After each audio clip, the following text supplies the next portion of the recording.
সব ক্ষেত্রে ধর্মকে আমাদেরকে প্রাধান্য দিতে হবে। আজকে তাদের এই পরিস্থিতিতে আমরা যদি তাদের ওপরে মারপিট, তাদের ঘর বাড়ি জ্বালিয়ে দেই, তাহলে একবার কি চিন্তা করেছে তারা কোথায় যাবে? এই পরিস্থিতিতে ইসলাম কি বলে একটু শুনুন। ইসলাম এই পরিস্থিতিতে বলে, মুসলমান তুমি মুসলমান, তুমি ইচ্ছা করলেই যার তার গায়ে হাত দিতে পারো না, যার তার সম্পদ নষ্ট করতে পারো না।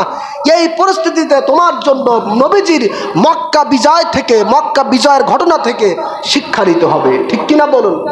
মক্কা বিজয়ের ঘটনা কি? আল্লাহর হাবিব সাল্লাল্লাহু আলাইহি সাল্লামের ওপরে যখন অত্যন্ত জুলুম নির্যাতন করা হয়েছিল, নবীজি যখন মক্কা বিজয় করলেন তখন সকলকে সাধারণ ক্ষমা করে দিয়েছিলেন। ঠিক কিনা বলুন? আল্লাহর হাবিব সাল্লাল্লাহু আলাইহি সাল্লাম উহুদের ময়দানে যখন যুদ্ধ হয়েছিল, 70 জন সাহাবীকে শহীদ করা হয়েছিল। ওই 70 জনের মধ্যে একজন ছিল আল্লাহর হাবিবের প্রিয় চাচা হযরত হামজা রাদিয়াল্লাহু তাআলা আনহু। আল্লাহু আকবার। যখন কাফেররা চলে গেছে তখন আল্লাহর হাবিব ওই লাশ মোবারকে হযরত হামজা রাদিয়াল্লাহু তাআলা আনহু দেহ মোবারকের নিকটে গেলেন। যাওয়ার পরে দেখলেন হামজার নাকটা নাই, কানটা নাই, হামজার মাথাটা আরেক জায়গায়, হাতটা আরেক জায়গায়, পাটা আরেক জায়গায়। এমনকি নবীজি লক্ষ্য করে দেখলেন হামজা রাদিয়াল্লাহু তাআলা আনহুর বুকটা ফেড়ে কলিজা বাহির করে হিন্দা নামক এক বেঈমান চিবিয়ে চিবিয়ে খেয়েছে। জোরে কর নাউজুবিল্লাহ। রাগ কম হবে না বেশি হবে? জোরে বলেন। অনেক বেশি। আল্লাহর হাবিব রাগান্বিত হয়ে গেলেন। যাওয়ার পরে বললেন, রে মক্কার কুরাইশরা শোনো, আজকে আমার হামজাকে তোমরা যেভাবে মেরেছো, যেভাবে তাকে টুকরা টুকরা করেছো, এই এক হামজার পরিবর্তে তোমাদেরকে আমি নবীজি 70 জন কাফেরকে হত্যা করে ছাড়বো। জোরে কোন সুবহানাল্লাহ।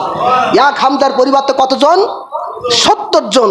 সঙ্গে সঙ্গে আল্লাহ পাক কোরআনে আয়াত নাজিল করে বললেন, ওয়াইন আকাবতুম ফাআকিবু বিমিসলি মা উকিবতুম বিহি ওয়ালা ইন সাবারতুম লাহুয়া খায়রুল লিসাবিরিন। রাসূল, হে আমার নবীজির সাহাবীরা, তোমরা যদি প্রতিশোধ গ্রহণ করতে চাও তাহলে সেই পরিমাণ প্রতিশোধ গ্রহণ করবে যতটুকু তোমাদের উপর অত্যাচার হয়েছে। কাজে এক হামজাকে মেরেছে, তার পরিবর্তে 70 জন কাফেরকে মারার অনুমতি আমি আল্লাহ দেই নাই। বরং যদি প্রতিশোধ গ্রহণ করতে চাও, যে মেরেছে তাকেই তুমি মারতে পারো। ওয়ালা ইন সাবারতুম লাহুয়া খায়রুল লিসাবিরিন। আর যদি তুমি ধৈর্য ধারণ করো, যদি ক্ষমা করে দাও, তাহলে এটা হবে তোমার জন্য উত্তম। বলেন সুবহানাল্লাহ। এই আয়াত থেকে বোঝা যায় যে প্রতিশোধ নেওয়া যায়, মৃত্যুর পরিবর্তে মৃত্যু, জুলুমের পরিবর্তে জুলুম, এরপরে হত্যার পরিবর্তে হত্যা, কেসাস করা যায়। তবে ক্ষমা করে দেওয়াটা উত্তম। ক্ষমা করে দেওয়াটা কি? জোরে বলেন। এটা উত্তম। আল্লাহর হাবিব সাল্লাল্লাহু আলাইহি ওয়াসাল্লাম যখন পরবর্তীতে মক্কা বিজয় করলেন, 10,000 সাহাবী নিয়ে নবীজি মক্কা বিজয় করলেন। বিজয় করার পরে আল্লাহর হাবিব মক্কার কুরাইশদেরকে বললেন, ইয়া মাআশারা কুরাইশিন, হে মক্কার কুরাইশেরা, তোমরা ভালো করে শোনো। বিগত দিনে আমার প্রতি অত্যন্ত জুলুম করেছো, নির্যাতন করেছো। আমি নবীজির সাহাবীদেরকে বদরের ময়দানে শহীদ করেছো, উহুদের ময়দানে শহীদ করেছো। আমার চাচার কান, নাক সব কিছু তোমরা কেটে দিয়েছো, কলিজাটা বাহির করে চিবিয়েছো। আজকে একটু বলো দেখি, আমার থেকে তোমরা কেমন ব্যবহার আশা করো? সুবহানাল্লাহ। নবীজির সিদ্ধান্ত কেমন একটু ভালো করে শুনুন। শুধু লাভ দিলেই হবে না। আওয়ামী লীগকে আজকে পেয়ে যেখানে পাবেন সেখানে মারপিট করবেন, শুধু ওটা করলে হবে না। নবীজি বলছেন, ইয়া মাআশারা কুরাইশিন, হে কুরাইশেরা, আজকে আমি মক্কা বিজয় করেছি, 10,000 সাহাবী প্রস্তুত, প্রত্যেকের হাতে খোলা তরবারি রয়েছে। বলো তো আজকের এই মক্কা বিজয়ের দিনে আমি নবীজির কাছ থেকে তোমরা কেমন আশা, কেমন ব্যবহার তোমরা আশা করো? সকল মক্কার কাফের মুশরিকরা এবার জড়সড় হয়ে বলছে, ইয়া রাসূলুল্লাহ, ইয়া হাবিবাল্লাহ, আজকে আমরা নিরস্ত্র, আজকে আমরা অসহায়।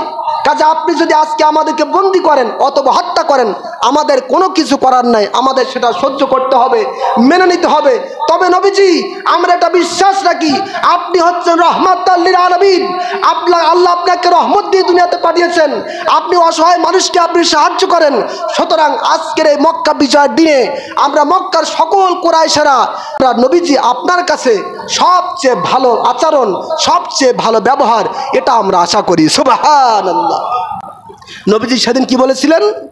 হে আমার মক্কার কুরাইশরা, ভালো করে শোনো, আজকে তোমাদেরকে আমি সেই কথা বলছি, ফাইন্নী আকুলু লাকুম কামা ক্বালা ইউসুফ লিইখওয়াতিহি, যেই কথা ইউসুফ আলাইহিস সালাম তার ভাইদেরকে বলেছিলেন। কি কথা বলেছিলেন? লা তাসরিবা আলাইকুমুল ইয়াউম ইযহাবু ফাআনতুমুত তুলাকা। ইউসুফ আলাইহিস সালাম তার ভাইদেরকে বলেছিলেন, আজ আমি তোমাদেরকে সব ক্ষমা করে দিলাম, তোমাদেরকে মাফ করে দিলাম, এবং তোমাদের জন্য আমি নবীজি আল্লাহ তাআলার কাছে দোয়া করে দিলাম। সুবহানাল্লাহ। কাজেই আজকের এই ক্লান্তি লগ্ন এই পরিস্থিতিতে নবীজির আদর্শ আমাদেরকে গ্রহণ করতে হবে। মক্কা বিজয়ের দিনে আল্লাহর হাবিব যেভাবে সকলকে সাধারণ ক্ষমা করে দিয়েছিলেন, ঠিক অনুরূপভাবে আজকের পরিস্থিতি এটা বোঝায় যে তারা জুলুম করেছে, নির্যাতন করেছে, তার পরিবর্তে তুমি জুলুম নির্যাতন করতে পারো, এটা জায়েজ, কিন্তু ক্ষমা করে দেওয়াটা উত্তম। ক্ষমা করে দেওয়াটা কি জোরে বলেন? উত্তম। কাজে আমরা ক্ষমা করা শিখবো। সম্মানিত হাজিরিন, আর যদি এমন মনে করেন যে যদি ছাড় দেওয়া হয় তাহলে আগে ছিল ঘাড়ে, এখন উঠবে মাথায়, কি এমন মনে হয় না যে ওরা যে পরিমাণ জ্বালিয়েছে, নির্যাতন করেছে, এখন যদি ছাড় দেই আগে ছিল ঘাড়ে, এখন উঠবে মাথায়, এমন যদি মনে করেন তাহলে আপনি নিজের হাতে নিজের আইন তুলে নেবেন না, বরং প্রশাসনের হাতে দিবেন। প্রশাসন যেটা ভালো মনে করে বিচারের আওতায় শাস্তিযোগ্য তার বিচার করবে। সম্মানিত হাজিরিন, মহান আল্লাহ পাক যেন আমাদের সকলকে ইসলামের বিধিবিধান অনুযায়ী বাস্তব জীবন পরিণত করার তৌফিক দান করেন এবং ইসলামের মধ্যে পরিপূর্ণ প্রবেশ করার তৌফিক দান করেন। বলেন আল্লাহুম্মা আমিন। আমিন। ওয়া আখিরু দাওয়ানা আনিল হামদুলিল্লাহি রাব্বিল আলামিন।